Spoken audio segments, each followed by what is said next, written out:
Hello, I'm Nix. Welcome to my channel. Today we're going to cover a story from No Sleep subreddit. The story is from Reddit user Sportscribe.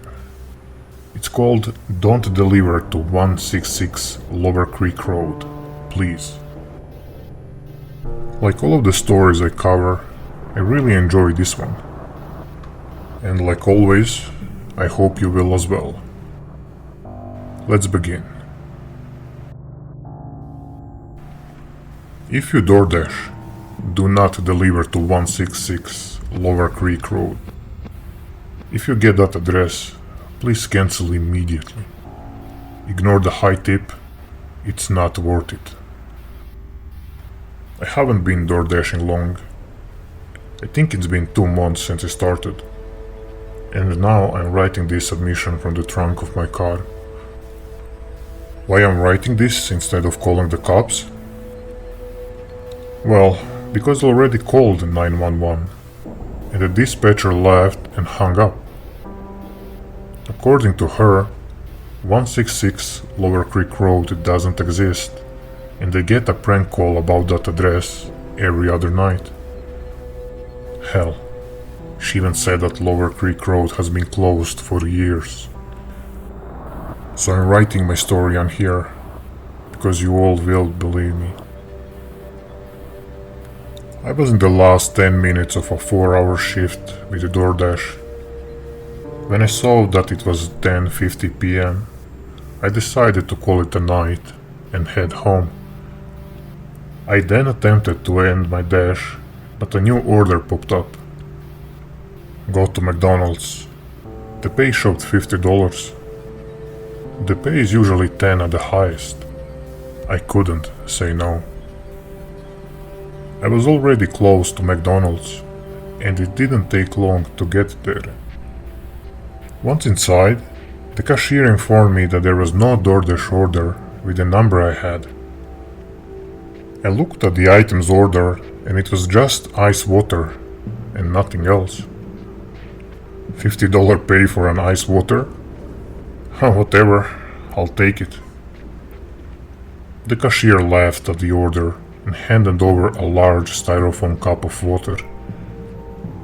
She informed me that they get an order like this every other night. As I walked back to my car, I felt very weird about this order. My gut told me to cancel, but I had already left the store with the item. The delivery address was only 3.5 miles out, and I reminded myself of the high payout. Money I really needed. So I pulled out onto the highway and made my way to Lower Creek Road. In no time, the GPS had me on heavily wooded dirt road. It was very curvy and hard to navigate in the dark. My paranoia had me seeing things out of corner of my eyes. I pressed on. After what felt like an eternity, the GPS said out loud, "Turn left onto Lower Creek Road in a quarter mile." Once at the road, there wasn't any road sign, but I made a left anyway. "Your destination will be on your right in 1 mile," the GPS said. Off the bat, I noticed none of the mailbox numbers started with a 1. They all started with a 6. And if the road was like any other, then the actual address of my destination was 666 Lower Creek Road. Now, I'm not religious or superstitious, but the idea that the address was actually 666 made me feel even more worried. All the homes on the road look very run down and deserted.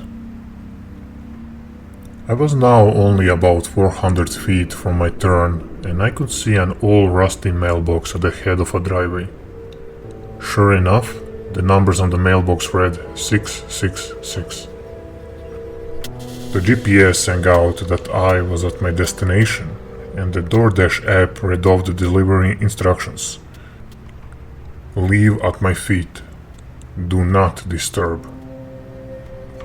Those words chilled me. Usually the directions were simple: leave at door or hand to the customer. I slowly pulled down the driveway, which was fully surrounded by the thick undergrowth and large trees. The little dirt road finally gave way to an opening. There was no house in the clearing.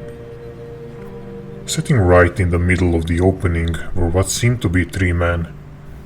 They were sitting on lawn chairs in a semicircle. They were illuminated by a blue light that was being emitted from the ground by what looked like a projector. They all had their hands up in the air and were looking directly into the blue light. The scene made me so nervous, I began to feel nauseous. I got out of my car and slowly walked towards them.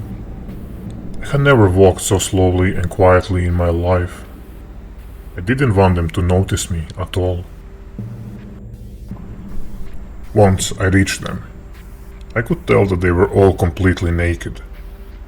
The man in the middle had a small box in his lap, and smoke was coming from the box like something was smoldering inside it. There was a strong smell of a burning hair around them. The only noise was the hum of the projector.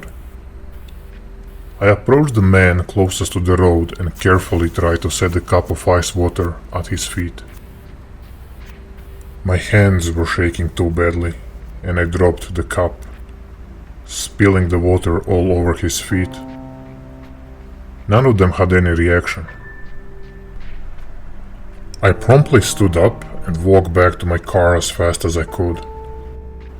My heart was beating out of my chest. When I got within about 5 feet of my car, I looked back towards the man. Only one of them remained in his seat. The other two were gone. For a moment, everything felt still, and the man's head snapped in my direction. He stood immediately and started sprinting towards me. I turned quickly to get in my car, but what I saw stopped me completely. The other two men were sitting in the driver and passenger seats, both of them staring forward. I heard the man's footsteps closing in behind me, and before I could react, he tackled me headfirst into my car. The impact was violent, and I immediately felt blood running down my face. As I pleaded, the man dragged me back to the lawn chairs. He threw me down in the middle chair and dumped whatever was burning the small box over my head. The embers burned my scalp. I began to scream as the man grabbed my face and forced me to stare into the light. My eyes began to get very heavy, and I couldn't keep them from closing. When they opened, I was no longer in the middle of the woods at night. It was now daylight. I was now high in the mountain and seated in front of a massive opening in the side of a mountain. Carvings were all around outside of the opening. The carvings depicted faces with their mouths agape. The men were seated beside me. All three hummed in unison. The opening gave way to a large pit that seemed to be forever deep. A large gust of wind pushed out from within the mountain before the air was sucked back into the opening forcefully. It was like the mountain was breathing. Each exhale pushed me away. Each inhale pulled me closer and closer to the pit. My eyes widened as I realized it wasn't the mountain breathing, but that something very large down inside the mountain was the source of the air. Something very massive. Something very alive. Just the thought of the undefined being made me want to scream out in madness.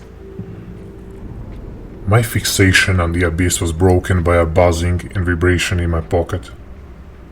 My phone was ringing. This broke my trance, and I realized I was back in the woods in the middle of the night. I looked around me and realized that the three men were still in a meditative state as they looked into the blue light. I jumped from the chair and started a dash for my car. I crashed into the driver's side door and dug for my keys. Nothing. They were gone. I looked towards the men and noticed they were now walking towards me. I noticed my trunk was open and hopped inside before slamming it down. That's how I ended up in the trunk. I'm laying here with no hope.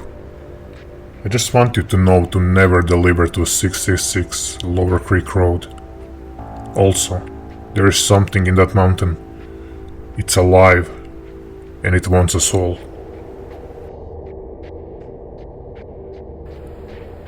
And that was Don't Deliver to 166 Lower Creek Road, please. It gave me a Lovecraftian vibe. A giant being living in the mountain. Something completely enigmatic. A being we know nothing about. And yet, throughout the story, we can see its influence. Absolutely brilliant. That's all from me. Thank you for being here with me today. I wish you all well. Goodbye for now.